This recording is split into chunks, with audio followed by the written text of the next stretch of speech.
চিরদিনই তুমি যে আমার, যুগে যুগে আমি তোমারি। চিরদিনই তুমি যে আমার, যুগে যুগে আমি তোমারি। আমি আছি সেই যে তোমার, তুমি আছো সেই আমারি সঙ্গী।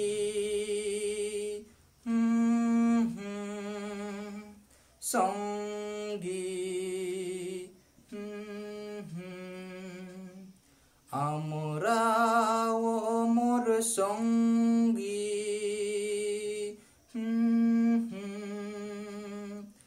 এত কাছে রয়েছ তুমি, আরো কাছে তোমাকে যে চাই। তুমি ছাড়া এমন আপন আমার যে আর কেউ নাই। हेलो दोस्तों, हिंदी से अंग्रेजी क्लास में आप सभी को स्वागत है। दोस्तों, आज हम इस वीडियो में आपको यूज ऑफ इंट्रोडक्टरी देयर के बारे में बताएंगे। ये दोस्तों इंट्रोडक्टरी देयर क्या होता है, इसको इंट्रोडक्टरी सब्जेक्ट क्यों बोला जाता है, इंट्रोडक्टरी सब्जेक्ट क्या है, विशेष करके ये सब आपको जानकारी लेना चाहिए और जानकारी रखना चाहिए। और चलिए बताते हैं कि देयर क्या होता है, कहाँ प्रयोग होता है, कैसे प्रयोग किया जाता है। तो ये सब आपको बहुत ही आसान स्ट्रक्चर बताऊंगा और साथ ही साथ आप किसी भी हिंदी वाक्य को अंग्रेजी में कन्वर्ट कर सकते हैं जब आपको स्ट्रक्चर पता होगा तब। दोस्तों, आज इस वीडियो में यही देखें कि देयर का प्रयोग कैसे करेंगे, कहां करेंगे, कैसे किया जाता है और देयर को इंट्रोडक्टरी सब्जेक्ट क्यों बोला जाता है देखेंगे। दोस्तों, देयर का प्रयोग कहां करेंगे? दोस्तों, देयर का प्रयोग वहां करना जहां सब्जेक्ट का अभाव होता है। क्या होता है दोस्तों? सब्जेक्ट का अभाव। तो सर बोलेंगे कि अभी सब्जेक्ट का अभाव कहां होता है, कैसे होता है, कैसे पता रहेंगे हम लोग को, कैसे जानकारी रहेंगे कि सब्जेक्ट का अभाव होता है कि नहीं अभाव होता है। दोस्तों, जब हम लोग के पास रुपया रहता है तब क्या अभाव होगा? जिसके पास रुपया नहीं है उसको तो जरूर अभाव है। इसलिए दोस्तों, अभाव कब होगा? जब हम लोग को रुपया नहीं मिलेगा तब अभाव होगा, और जब पैसा रहेगा तो टेंशन नहीं है। दोस्तों, और एक बात बोलते हैं कि सर आप गाना क्यों गाते हैं?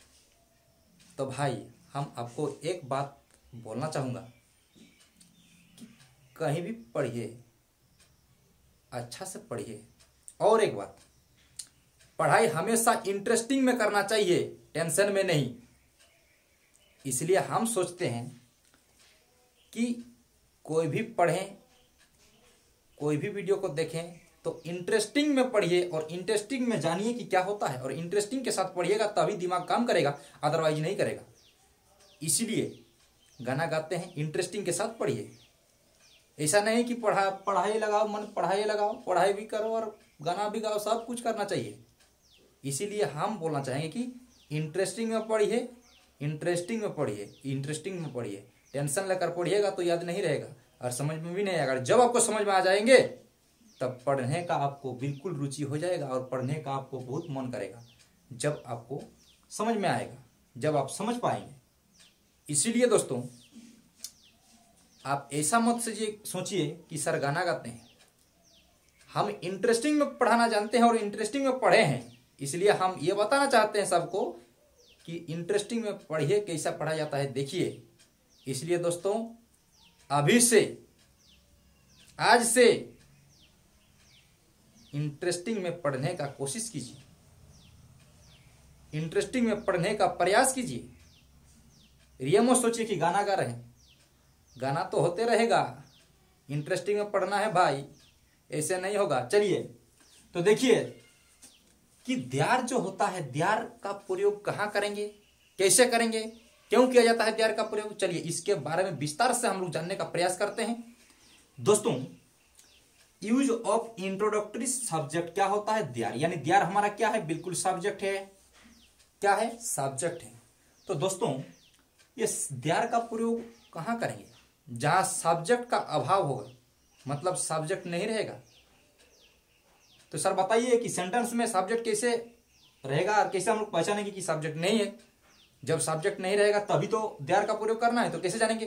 दोस्तों देखिए, जैसे हम आपको एक एग्जाम्पल की तरह पर समझाता हूं। जैसे देखिए, वह एक लड़का है, वह एक लड़का है। बहुत ही देखिए, बहुत ही बेसिक से बता रहे हैं। देखिए तो दोस्तों ये वह मतलब होता है ही, और ही के साथ लगाया जाता है इज, क्योंकि ये एक वचन है, singular, third person singular number है, इसीलिए ही के साथ इज का प्रयोग किया जाता है। He is a boy. दोस्तों आप बोलेंगे कि सर क्या यहां सब्जेक्ट का अभाव है, आप बोलेंगे कि सब्जेक्ट का क्या सर यहां अभाव है, नहीं, यहां सब्जेक्ट का अभाव नहीं है। क्यों, क्योंकि यहां सब्जेक्ट आपका कौन है, ही है, वह है, मतलब यहां सब्जेक्ट का अभाव नहीं है। और देयर का प्रयोग वहां करना है जहां सब्जेक्ट का अभाव होगा। कहां करना है, सब्जेक्ट का जहां अभाव होगा। तो बोलिए क्या इसमें सब्जेक्ट नहीं है, क्या इसमें अभाव है सब्जेक्ट का, नहीं। तो जिसके पास पैसा रहेगा वो क्यों टेंशन लेगा, क्यों टेंशन लेगा, टेंशन तो नहीं लेगा। जिसके पास नहीं रहेगा वही टेंशन लेगा, ठीक है। तो दोस्तों ये वह एक लड़का है, ये टेंशन नहीं ले रहा है क्योंकि इसके पास सब्जेक्ट है। अगर बोलेंगे कि नहीं, ये अगर टेंशन ले लेगा कब, जब इसके पास सब्जेक्ट नहीं रहेगा। तब जब सब्जेक्ट का नहीं रहेगा, जब हम लोग के पास पैसा नहीं रहेगा, तब तो हम लोग को कुछ अपने से इंतजाम करना पड़ेगा, है कि नहीं। तो इसीलिए दोस्तों वह एक लड़का है, यहां सब्जेक्ट बिल्कुल है, और देयर का प्रयोग वहां करना है जहां सब्जेक्ट नहीं रहेगा, जहां सब्जेक्ट का अभाव होगा। तो आप बोलेंगे कि सर सब्जेक्ट का अभाव कब होगा, तब बताइए ना। तो देखिए, जैसे हम लोग अगर यहां देखिए सब्जेक्ट को हटा दिए, जैसे मान लीजिए ये वाला है, वह एक लड़का है, इसको हम लोग वह जो था उसको हम लोग हटा दिए। तो अभी बोलिएगा कि सर अभी क्या ये वाला सब्जेक्ट का अभाव है, ये वाला सेंटेंस वैसा सेंटेंस है जो सब्जेक्ट का अभाव है। हाँ, अभी सब्जेक्ट का अभाव है। कैसे बोलेंगे, देखिए यहां एक लड़का है, एक लड़का है, वह एक लड़का है, या मैं एक लड़का हूं, या वे लोग एक लड़का है, कोई सब्जेक्ट नहीं है दोस्तों।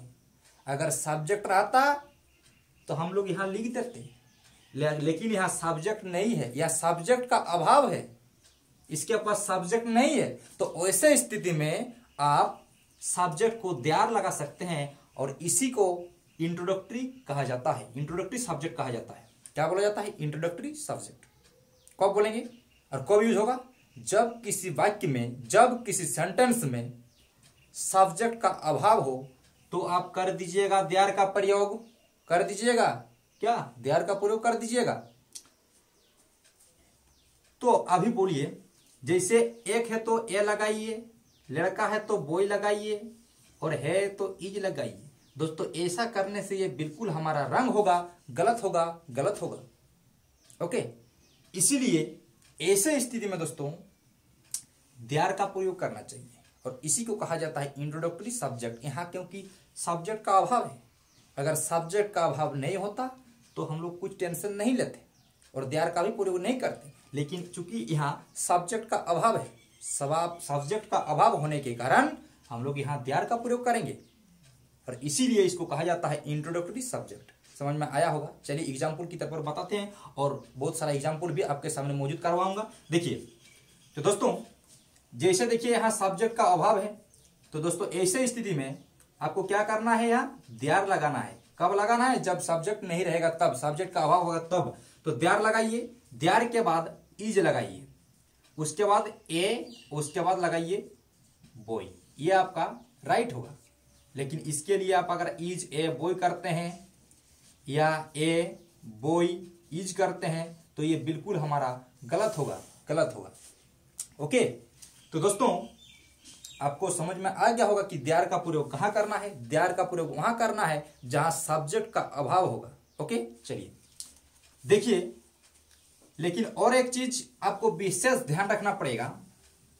वो चीज क्या है, देखिए, भागिएगा नहीं, वीडियो में बने रहे, आपको बिल्कुल देयर का यूज आ जाएंगे। देखिए दोस्तों, देयर के बाद देयर प्लस, ये इसका स्ट्रक्चर देखिए क्या होगा, देयर प्लस आप लगाइए इज, नहीं तो लगाइए आर, उसके बाद आपका कोई भी नाउन रह सकता है, कोई भी नाउन या एडजेक्टिव का प्रयोग किया गया रहेगा।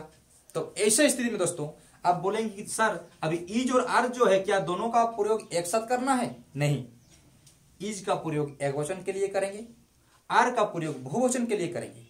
लेकिन कैसे जानेंगे कि हमको इज का प्रयोग करना है कि आर का प्रयोग करना है?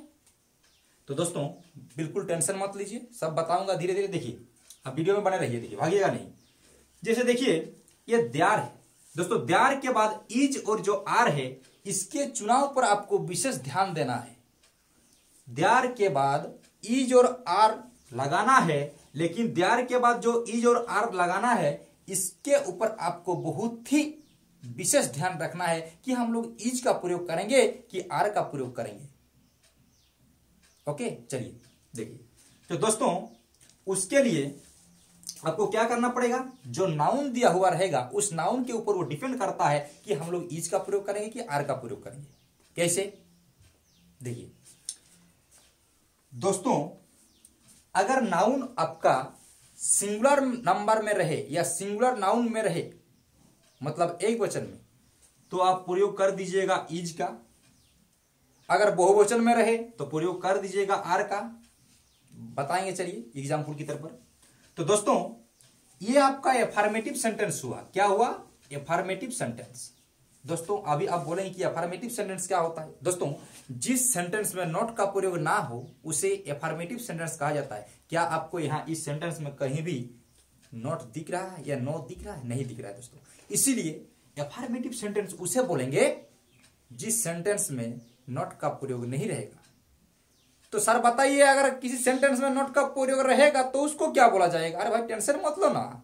देखो इधर, अगर किसी सेंटेंस में नॉट का प्रयोग है तो उसको नेगेटिव सेंटेंस बोलेंगे। रे भाई नेगेटिव सेंटेंस, जैसे देखिए, तो ये वाला आपका एफर्मेटिव हो गया, तो नेगेटिव बनाना है।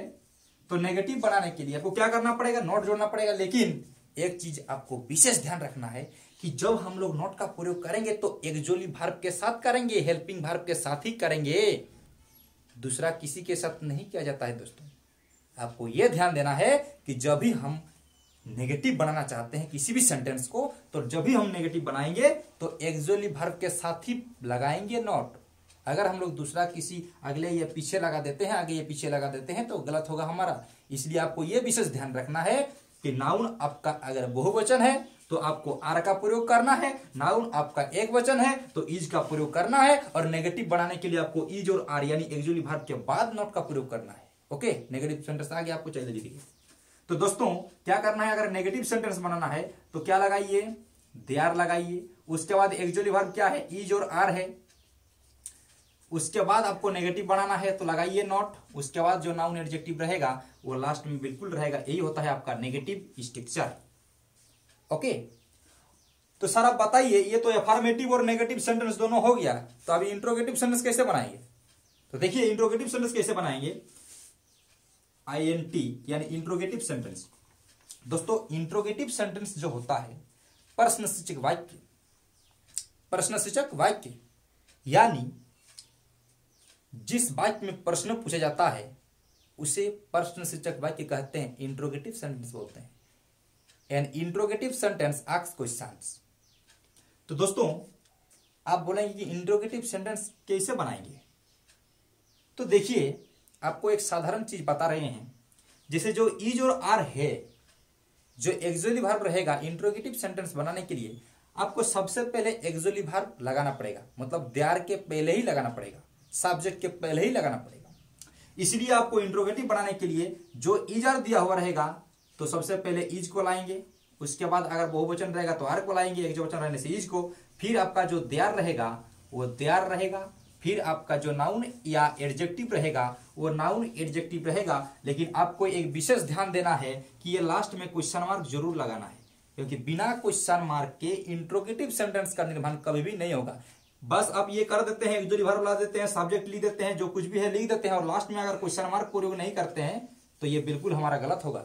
इसलिए आपको ये विशेष ध्यान देना है कि जब भी हमको इंट्रोगेटिव सेंटेंस का निर्माण करना हो तो आप क्या कीजिएगा, लास्ट में क्वेश्चन मार्क का प्रयोग कीजिएगा।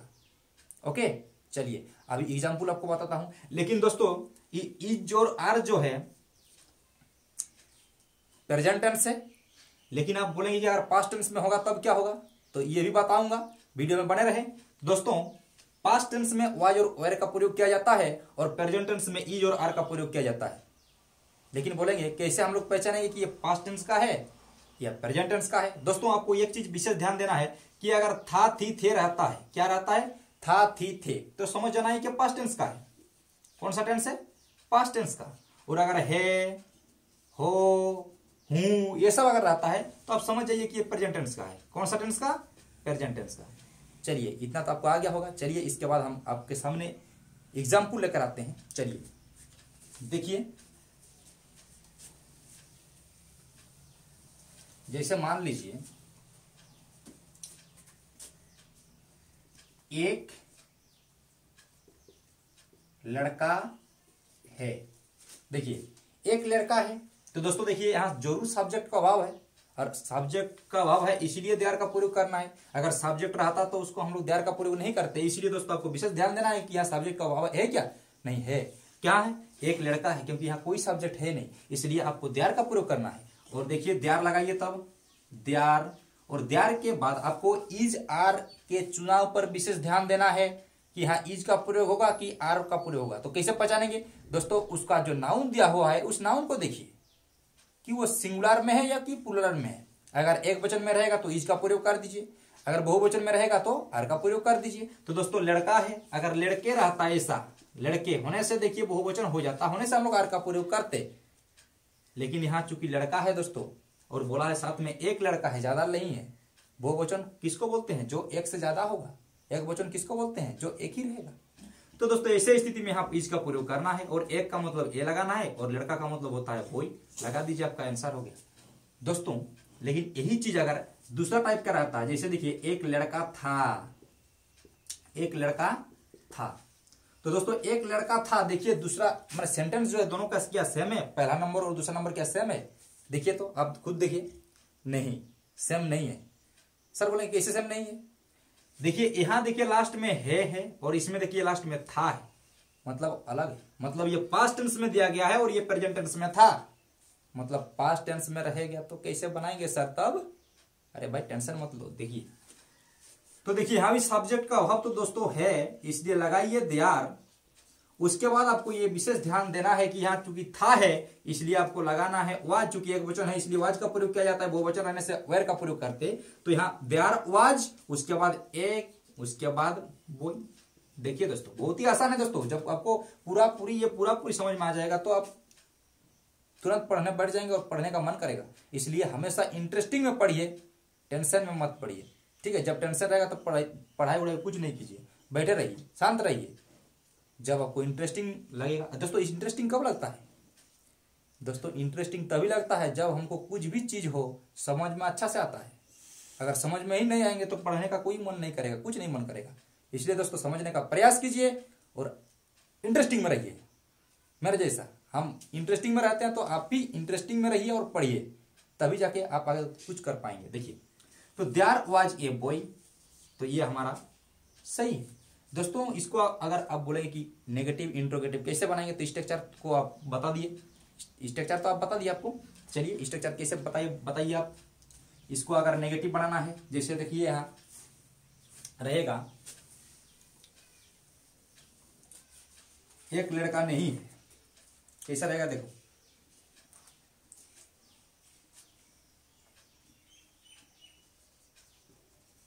लड़के नहीं,